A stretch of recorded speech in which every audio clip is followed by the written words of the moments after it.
Hello everyone, welcome to our YouTube channel chem prep the world of chemistry. इस lecture में हमें क्या पढ़ना है? Collision theory. जो कोलिजन थ्योरी थी वो किसने दी थी? दो साइंटिस्ट हमारे, Max Strauss and William Lewis. उन्होंने क्या किया? अरेनियस थ्योरी पढ़ी, उसका जो रिलेशन है, उसका जो एक्सप्रेशन है वो यूज करते हुए अपनी थ्योरी दी थी। आइए स्टार्ट करते हैं हम कोलिजन थ्योरी।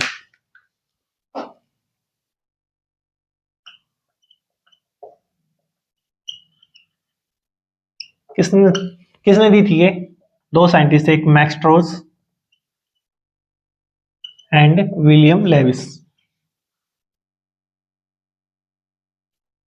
ठीक है, इन्होंने क्या बताया? जो हमारी रेट ऑफ रिएक्शन किस पे डिपेंड करिए?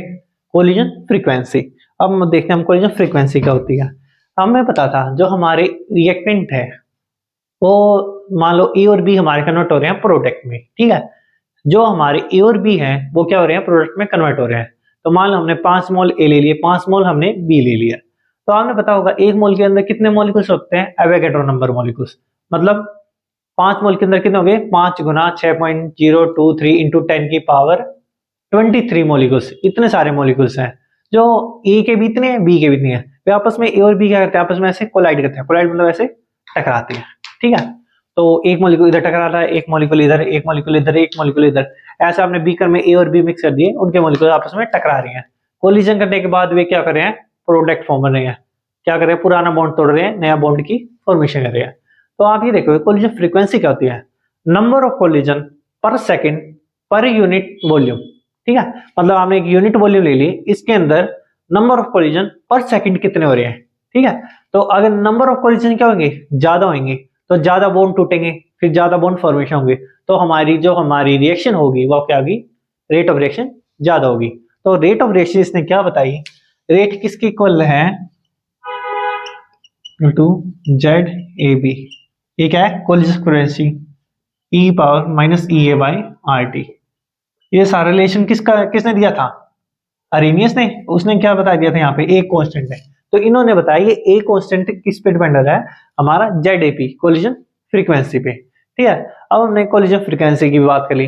अब इन्होंने बताया कि कोलिजन फ्रीक्वेंसी के साथ साथ है ना, एक ओरिएंटेशन होनी चाहिए प्रॉपर, और एक थ्रेशोल्ड एनर्जी होनी चाहिए मॉलिक्यूल के पास। थ्रेशोल्ड एनर्जी के पास मतलब आपके मान लो ए और बी मॉलिक्यूल्स ये हैं, ये आए आपस में, ये बहुत ही धीरे धीरे धीरे धीरे आ रहे हैं, ऐसे ऐसे ऐसे बस ऐसे हल्का सा टकराएंगे। तो ये क्या होगा? ये हमारा बॉन्ड नहीं टूटेगा इनका, और न्यू बॉन्ड की फॉर्मेशन नहीं होगी, क्योंकि इनके पास क्या है? एनर्जी सफिशिएंट नहीं है। तो उनके पास क्या होनी चाहिए? कोलिजन के लिए थ्रेशोल्ड एनर्जी होनी चाहिए, एक सफिशिएंट एनर्जी होनी चाहिए। मतलब ये एक तो ऐसा है ऐसे, तो उनमें क्या होगा? बॉन्ड टूटेगा, नया बॉन्ड की फॉर्मेशन होगी। तो ये क्या होगी? Threshold energy. एक इन्होंने बताया इनकी स्पीड तो ज्यादा है, ऐसे स्पीड ज्यादा आ गई, स्पीड ज्यादा आ गई, ज्यादा आ गई, ज्यादा आ गई। लेकिन ये क्या कि एक हल्के से टच करते हुए निकल गया साइड से। तो यहाँ पे भी हमारे क्या है? इफेक्टिव कोलिजन नहीं है। तो इन्होंने बताया इफेक्टिव कोलिजन होनी चाहिए।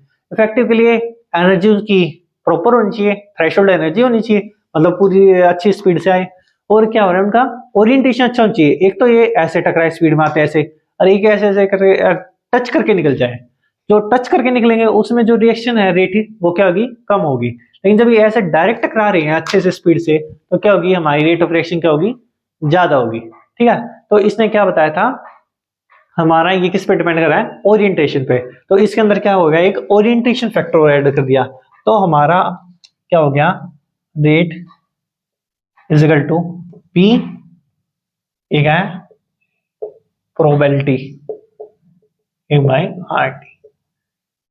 ठीक है, ये ए बी इसके नीचे है, फॉर्मूले में नहीं है। ठीक है, तो ये हमारा क्या हो गया था?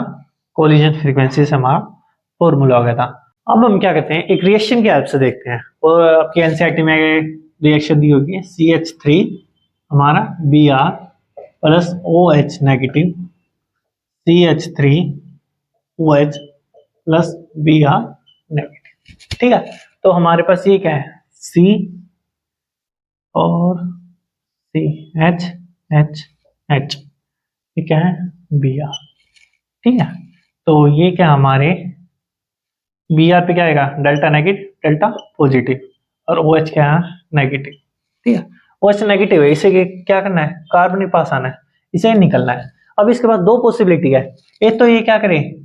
इधर से अटैक करने की सोचे, इधर से। ठीक है, इस साइड से कार्बन की, इस साइड से। एक क्या करे? ये यहां से बैक से आए, ठीक है। अगर ये यहां से आता है, अगर ये यहां से आता है तो ये क्या होगी, इम्प्रॉपर ओरिएंटेशन। ओरिएंटेशन, ये ओरिएंटेशन कैसी होगी इसकी, इम्प्रॉपर होगी, क्योंकि यहां से क्या होगा, यहां से ये अटैक करेगा, लेकिन इसकी क्या होगी, बी आर यहाँ पे रास्ता रोके हुए है, तो यहाँ पे क्या होगा, प्रोडक्ट फॉर्मेशन नहीं होगा।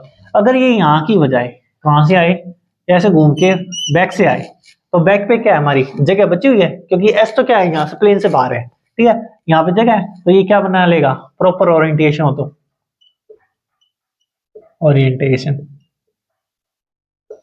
तो ये क्या बना लेगा, यहाँ से सी एच एच एच, यहाँ पे आएगा हमारा ओ एच, और यहाँ से बी आर रिलीज होगा, तो क्या बन गया हमारा C H three O H plus B R negative. अब आपने देखा कि ओरिएंटेशन का यहाँ पे कितना फर्क हो रहा है, यहाँ पे ओरिएंटेशन का कितना फर्क था, ठीक है। प्रॉपर ओरिएंटेशन हो तो हमारी रिएक्शन हो जाएगी, यहाँ पे इम्प्रॉपर ओरिएंटेशन थी तो क्या होगी, हमारी रिएक्शन नहीं होगी, ऐसे प्रोडक्ट फॉर्म नहीं होगा। तो यहाँ से आपका केमिकल काइनेटिक्स चैप्टर खत्म होता है। तो नेक्स्ट लेक्चर आप जो भी कमेंट बॉक्स में करेंगे हम वही स्टार्ट करेंगे। अगर आप ये वीडियो पसंद आए तो लाइक कमेंट शेयर और सब्सक्राइब कीजिए। अगर आपको इस चैप्टर के रिगार्डिंग कोई भी प्रॉब्लम है तो आप हमें डिस्क्रिप्शन बॉक्स में दी जीमेल आईडी से हमसे कॉन्टैक्ट कर सकते हैं। तब तक के लिए देखते रहिए कैम प्रेप द